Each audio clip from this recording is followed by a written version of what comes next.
Hello guys, Mark here, thank you very much for watching. So today I'm gonna be showing you two matches, okay? The first one is gonna be the closest one I've ever played. It's a ladder match, but you're gonna see why I say that just in a bit. And in the second one is against Steroidy that we got matched in a tournament. And it's quite enjoyable as well. It's Steroids from my clan Elite Gaming.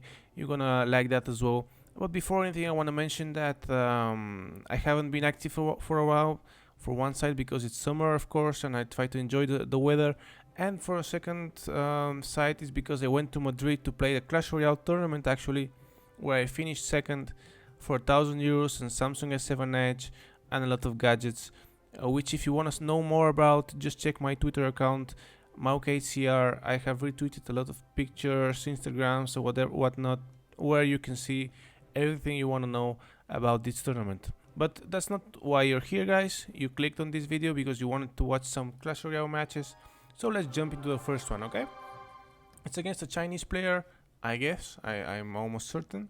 And I'm playing this miner deck with Lock, which CMC Hugh created. And it's perfect for ladder because it doesn't really depend on the levels of the cards of the other player.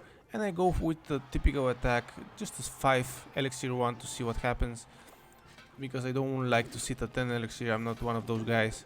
And then I just defend in the cheapest way possible. Even though I have a miner there hitting my tower, we ended up dealing the same damage to each tower, so we should be fine. But as you can see, my opponent is waiting with his Elixir for quite a while. He defends very well to this Ice Wizard, and I risk here with this mini P.E.K.K.A and the goblins. I'm not really sure why. And then I zap this cannon. I'm not really sure why. And this is gonna put me in trouble, because if I had zap here, I used the log, but in a really bad way, to take out the princess, yes, but this goblin there dealt like 500 damage and I'm already in a disadvantage. And even though I have a mini P.E.K.K.A there, of course, you're gonna be able to deal with it really easy, and my ice spirit is not enough to make it reach the tower. So I'm on the backhand of these interactions all the time, Elixir speaking and tower damage speaking. Like 500 damage might not be a lot, but it's worth to risk something like with this aggressive princess, just to see what can happen there. He makes passive defense, and he goes for his own princess. I wait for the S-Wizard to lock on the tower and then go with the goblins, the lock just in case, which ended up being needed, and the miner. But even though I did that, as you can see, I'm really losing quite a lot right here, so I have to start playing careful, and this is not careful because I should have predicted this miner there. I didn't, so I let it die almost to the tower entirely, and I have the Inferno Tower to deal with the mini P.E.K.K.A. So here is one of my biggest mistakes, guys. I have the Ace Spirit there, expecting to kill everything with the zap, but it actually is enough for him to take my princess. So I really have to start playing a lot better now. I have to start predicting the miners. So first miner predicted there, zap for the goblins, no damage dealt apart from the zap. So his plan is to kill my tower with some zaps, which can work. I have to deal damage with my miner there, so I go for that, and then just some logs and stuff, whatever I can, zapping the mini P.E.K.K.A to deal with it, along with the damage to the tower, and I have to predict the miner as I do there. So I have to be really careful there. 16 seconds with the zap, I cannot make a mistake. There is no way I can win this game if I make a mistake, and I have to be as careful as possible, just putting there, but leaving some elixir to have the mini P.E.K.K.A to predict this miner. And here, guys, look where the miner is going. Okay, this is the typical place where everyone puts the miner if the game is ending. Okay, it's a place where both towers are hitting the miner, and therefore it's a place that nobody would use, but if the game is ending, is the place where everybody would put their miner, and it's the exact place where I defend with mine. I predict his move, and I ended up defending. Even though the zap almost took my tower, everything else was enough to come back and finish the whole thing. So I hope you enjoyed it, guys. I hope I wasn't too much of a of a buzzkill with this pause at the end, but I thought it's important to explain why I think this play wasn't that big of a deal at the end, because this miner would almost always go there when it just needs one hit, because it's the perfect place where nobody would defend it, because it's a place where nobody should be putting their miners. But if you're gonna finish the tower either way, you of course don't care, and if you think what he's thinking, in this situation you can end up predicting it. But let's go to the second game and quit the talking. It's against Steroidy, and of course we know each other. You can see we are in the same clan for quite a while, and we put some emotes and stuff like that, just having fun.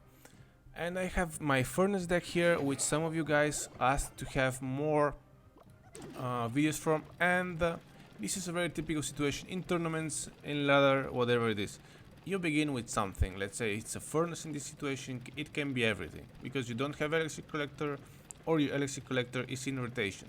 And if you play a miner, and the Elixir Collector is placed there, you can actually attack it in 3 different places, which is in front of the Elixir, just next to the Crown Tower, in front of the Elixir Collector, behind where the shadow is from the guy behind, I guess the Hog Rider, from this legendary arena, and next to the King Tower.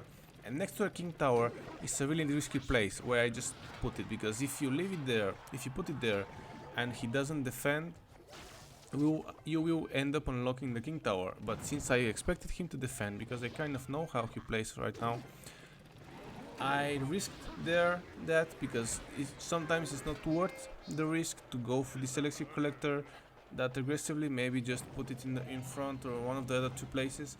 But since I was 100% sure that he was going to defend, then I just put it on the safest spot where almost nobody defends the Elixir Collector, and just ended up taking it and having here a nice advantage. Not that big of an elixir, but yes in tempo and yes in cycle. Like in Clash Royale, guys, I'm gonna try to explain this in my videos a little more, maybe make some videos not about games but about specific situations in different Clash Royale games, because in this particular place a lot of people might think that we are in even ground, but he's actually losing quite a lot, because my cycle is a lot better than his. And yeah, here is where I make a mistake. I don't zap, and his mini P.E.K.K.A hits my tower, ending up in a better situation than I am. But he has the Elixir Collector, and I expect him to put it here. That's why I make this aggressive attack, and I know that he doesn't have anything to defend, because his cycle with guards and everything else was already in place, and he even had to put the princess. I don't know why he put it there, but he could have put it anywhere. And then he went to the mini P.E.K.K.A because he had this Inferno Tower and stuff like that that was not useful. So I just put him off cycle quite often, like 2 or 3 times, and I ended up almost taking the tower just because I put him in off cycle that many times. And here, even though I didn't expect this miner, I wasn't able to predict it. The tower damage from his side is too high for him to be able to defend it. I just can poison this princess there, it's a lot of value, and I'm just gonna take this Elixir Collector there, because why not? And from there on I just have to be careful to not make mistakes.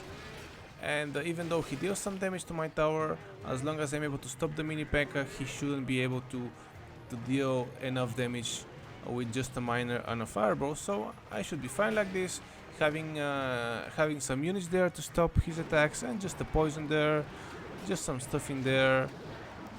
If it's miner, ice spirit, it's not that important. I just take the tower, and yeah, mine is in 300 HP, but you have seen by the game and the way the game went that it was really controlled.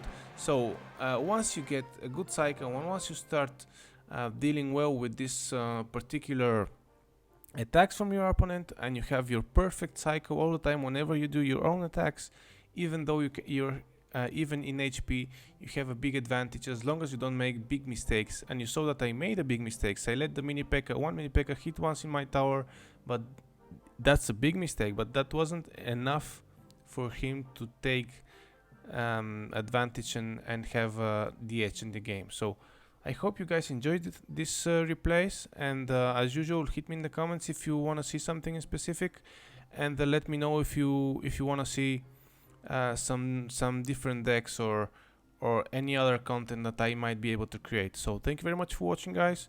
I wish you a wonderful day wherever you are, and see you in the next one. Ciao, ciao.